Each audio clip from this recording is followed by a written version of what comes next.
All right, shalom, shalom. First and foremost, we're going to give all praises, honor, and glory unto Yahawah, Bahashem, Yahawashi, Bahashem, Rakakwadah. Double honors unto the apostles, bishops, and elders, the great millstone that rule well and taught us this truth through the Spirit.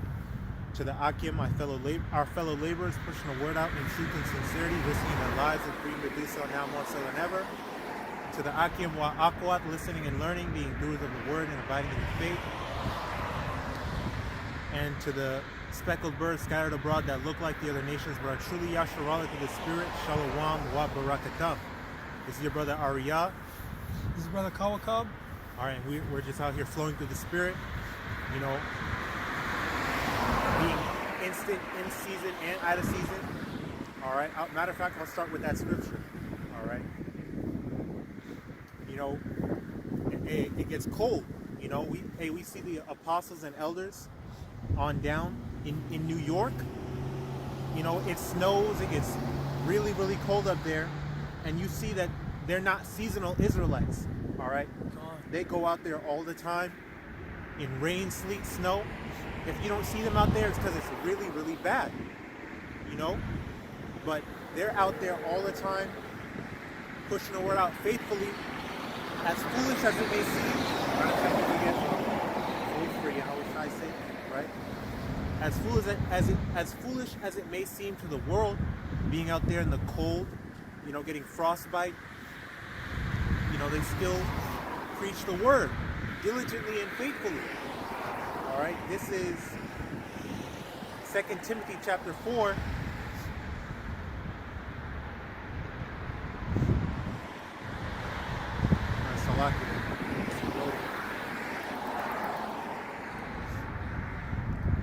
Second Timothy chapter 4, verse 2. Preach the word, be instant in season, out of season, reprove, rebuke, exhort with all long suffering and doctrine.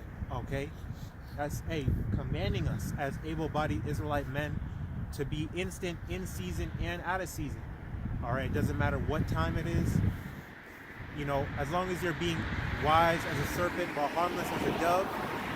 You know, if you faithfully continue to do the work and push the word out in truth and sincerity, Yahweh is going to be with you. Doesn't it say? All right, in Psalms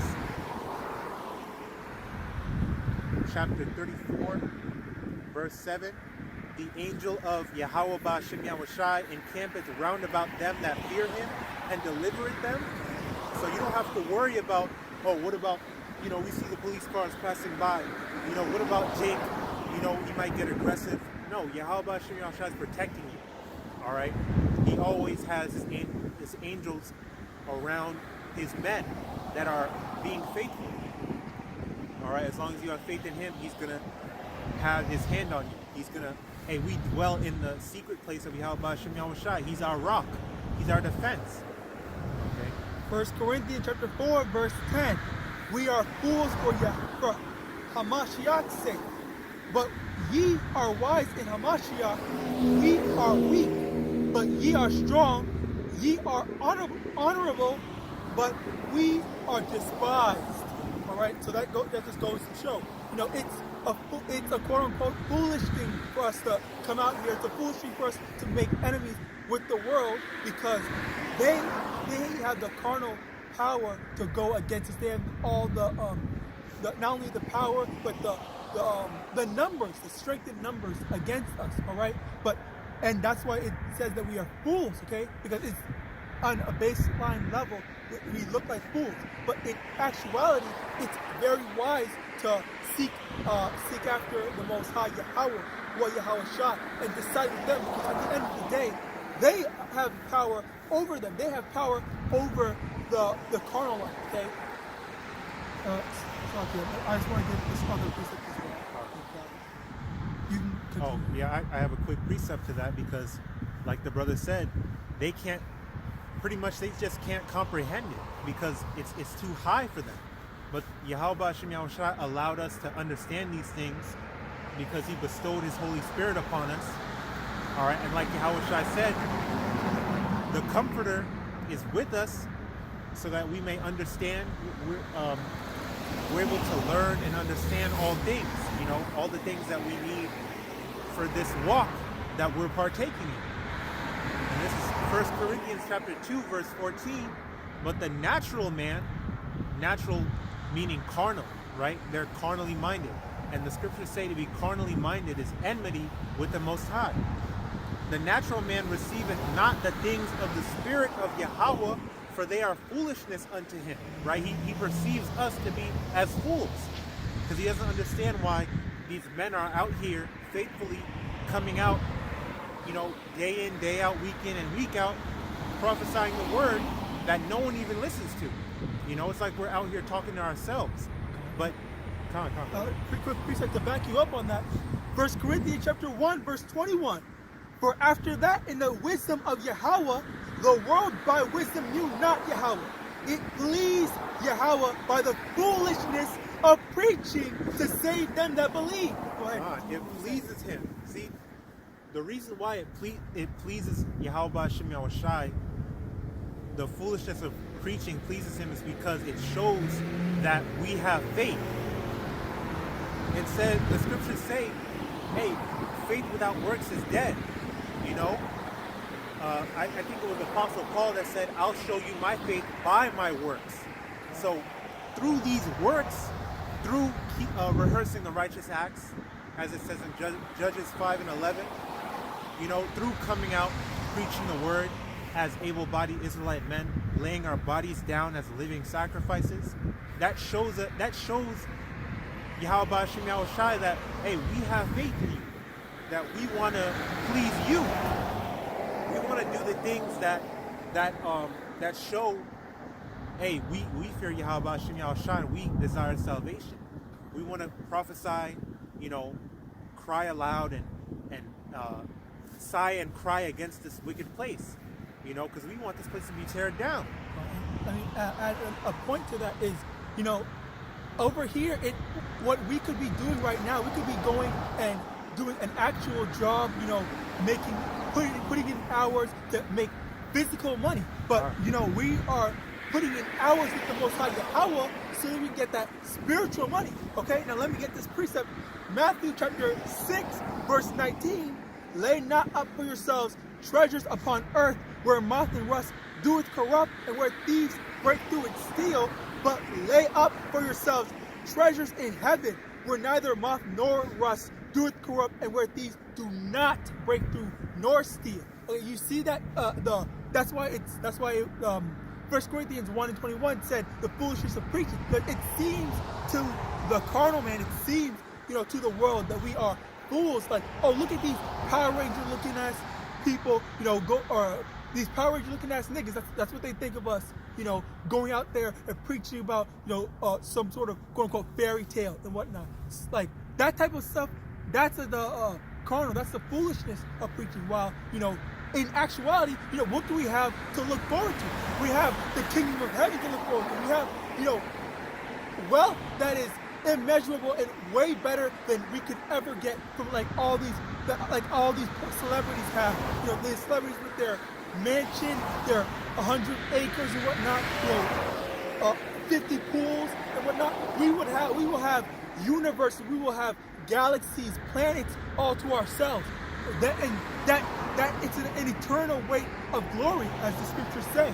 All right. I think. That's where it says, this light affliction, which lasteth but for a moment, worketh in us a much more eternal weight of glory. You know, because this is going to pay off. You know, the Lord is not forgetful, you know, to forget our labor of love that we partook in. You know, 2 Corinthians chapter 4, verse 17. For our light affliction, which is but for a moment, worketh for us a far more exceeding and eternal weight of glory.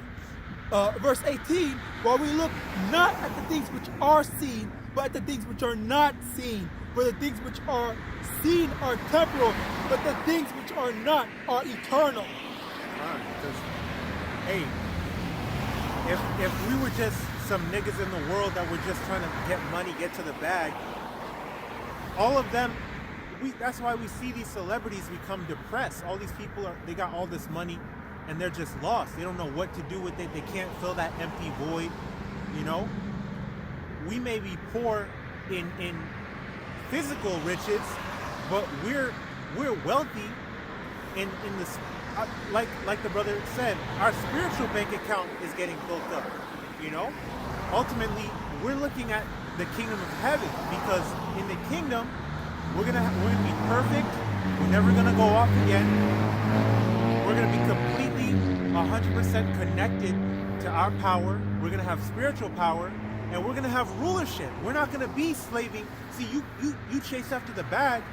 You're working for our adversaries' companies, for their businesses, for their profit, pushing out corruption, pushing out disease and lies to the whole world.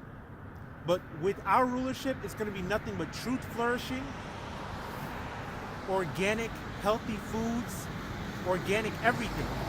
Real, no more plastic surgery, no more GMO foods, no more concrete messing up our feet just walking on it. You know, no more pharmakia. It's going to be pure, holy everything. And right quick, because I literally had an argument with someone about this. If you look at in an urban area, okay, you see a freaking apartment building with a bunch of different apartments and a bunch of different people living in one little crowded area. Exactly. Like, even the way that this devil has us living, that's unlawful. It's to have people stacked on top of each other. And you see these skyscraper ass buildings with hundreds of freaking families in there, okay? But then you have these rich people with all this land, you know, using for fuck all right? Like, they're not using it to farm. They just have all these grassy plains doing nothing. That most of the time they're not even at home. They bought a home in Cancun, they got a home in the Bahamas, they got a home in Los Angeles, and they're not even there most of the time. They just got it just to flex, just to say I got it, just to show off their riches. Just the vacationing. That's wickedness, man. Meanwhile, you got people starving. Somebody did the math, a couple of people did the math. They had a discussion on Jeff Bezos' wealth. And they said that this man alone, by using 1/3 or 1/4 of his wealth, could end world hunger. All right, that shows you the state of this wicked world. See, no one's going to be starving in the kingdom. Just because we're going to have rulership doesn't mean that we're going to treat them like how Esau has treated the rest of the world. No, everyone's going to be good. You guys are going to be, you heathens are going to be happy with Israel and rulership, because Israel is going to rule according to righteousness. They're not going to rule according to greed, according to lust. Okay?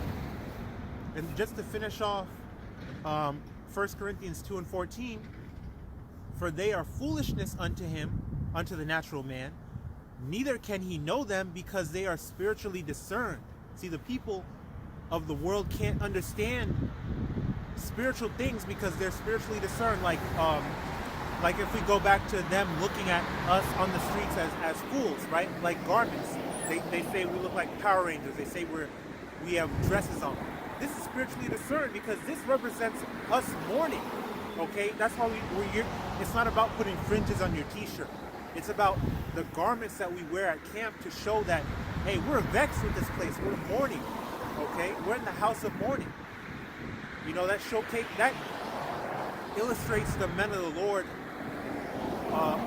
you know, in the chief places of concourse, bidding the fishing for the elect to be bid to the marriage so that we can get out of here. Okay? It's not a joyful thing to march and chant and sing about, you know.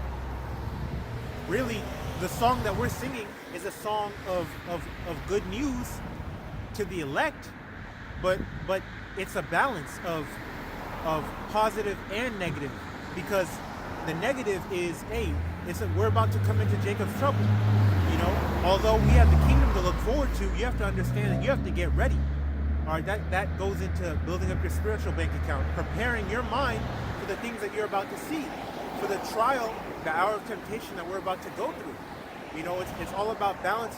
It's all about, you know, discerning the times and understanding what YAHAWAH and His wants and desires from us. Okay. And also, that's a really good point you brought up, because if you look at all the steps, all the actions and decisions that we've all made up until now, if you were out here, and trying to bid the elect into the gospel, then that's going to eventually lead up for good for you, all right? While on the flip side, for those that took the jab, all right, they look at what they just released a documentary not too long ago, this year, about what it really did to people, okay? And there was this one guy who showed a container of the deceased's corpse, what was in the hearts and what was in the arteries and stuff like that, and it kept on growing and growing until they eventually died, okay?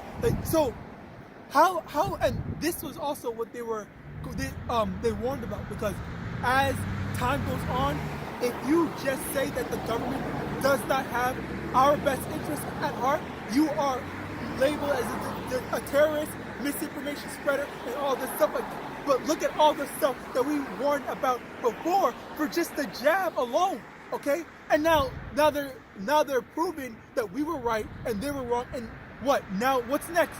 Block their stuff out, remove their channels and all this stuff like that, okay? That's going to lead to the famine of the word, okay? As it says in Amos. Khan, by the way, that documentary is called Died Suddenly. All right, and they've been scrubbing it, they've been trying to hide it, they've been taking it down off social media. I think you might be able to find it on YouTube, but it's hard to find, and now they're trying to blame, because all these people, they had a list. There's a list of a bunch of people that died suddenly these are people under 40 years old, and they all died from heart attacks or unknown causes. And also, let me say that they said that they were healthy before. Yeah. Prior. No underlying health conditions, no prior issues, anything. Heart attacks. Or just random occurrences. No, blood clot. That's what it is. We know that's what it is, but that's what they're trying to cover up, When you look at that documentary, it's going to tell you, what's really going on, And it also shows how they were dying when they were just turning around. They had video of a bunch of different people dying the exact same way. How is it conveniently, after, a bit of time, this is how people are randomly dying. But right, no, you good. That's right. Now they're trying to say that white rice is unhealthy. Now they're trying to say that gaming for too long can lead to sudden heart attacks and cardiac issues and all that. They're trying to come with all types of excuses and lies to cover up what they did to the people. And some people are still clinging to the lie. It's crazy. And that's why they call you conspiracy theorists. And that goes back to how we seem foolish, but really it's the truth, and it's been spiritually discerned. The Lord allowed us the eyes to see what this devil is really doing. Same thing with the charagma, the RFID C-hip, all right, the C to the H to the I to the P, okay? That's what there's recent news about Neuralink, Elon Musk's company. They're ready to put it in human brains in 6 months, and they demonstrated it on a monkey, about showing like this brain chip really works. You'll be able, even paralyzed people will be able to do things now. They'll be able to use smartphones and computers just with their brain power. Hey, that is going into the charagma. So that's showing you, hey, it will be in not only in your hand, but in your head as well. Okay? And they're rushing this. They're really trying to push this. They're really trying to accomplish this very, very soon. Okay? And we're out here warning you people, hey, don't take it. Pursuant to the book of Revelation chapter 13 towards the end. All right? Hey, that charagma is going to allow you to buy or sell. If you don't have it, you're going to be cut off from society. Okay? If you don't have it, you're not going to be able to move freely from place to place. We saw a taste of that with the venom, the jab, you know, the jab passports, okay? Hey, it's all, once you understand this truth, you see that it's all connected, okay? And this is 1 Peter chapter 5, verse 8. Be sober, be vigilant, because your adversary, the devil, as a roaring lion, walketh about, seeking whom he may devour. Okay? So this is why we have to come out here and warn the people, as foolish as it may seem, as unprofitable as it is in this world, right? We see the profit spiritually. Okay? We see the profit that it has, the reward that's waiting for us from YAHAWASHI. All right? So we're going to continue to push the word out no matter what. YAHAWADAH, you know, until he shuts the prophet's mouth, we're going to continue to push the word out. All right? And with that, we want to give all honor, glory, and praises to Yahawah, Bahashem, Yahawashi, Bahashem, Rakakwadash. Double honors to the elders and apostles of Great Millstone. And with that, we want to say Shalom. Shalom. All right? Shalom wa barakim to the elect. YAHAWADAH, we're a part of that number. You know, the Wadi Yahweh Shem Yahushai, Kayahara Kakwadash bestowed upon us to bring out this lesson and push forth this word. Keep pushing, keep praying, keep fasting, keep enduring, keep striving for the truth unto death, and keep abiding in the faith. All right? DTA Abad Babal, Kwam Yasharallah, stay strong, we're almost home. And blessings, honor, glory, and power be unto Yahweh, Yahawashi. Shalom. Shalom.